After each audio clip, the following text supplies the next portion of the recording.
স্ত্রীকে হতে হবে কাস্টমার কেয়ারের মতো ধৈর্যশীল হতে হবে। অনেক সময় দেখবেন আমাদের সিমের ভিতরে যখন কোনো সমস্যা হয় তখন আমরা কাস্টমার কেয়ারে ফোন দিই। অনেক মা বোনেরা এই ফোনগুলা রিসিভ করে, অনেক মেয়েরা ফোনগুলা রিসিভ করে।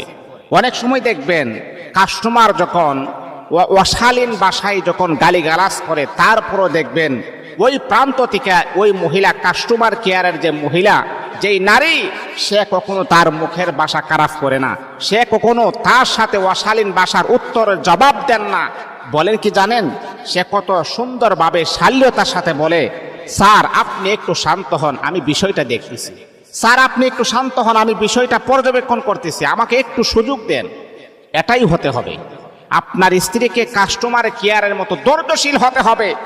স্বামী যতই গালিগালাজ করুক না কেন, আপনি আপনার স্বামীকে বুঝাবেন যে আপনি একটু শান্ত হন, একটু শান্ত হন।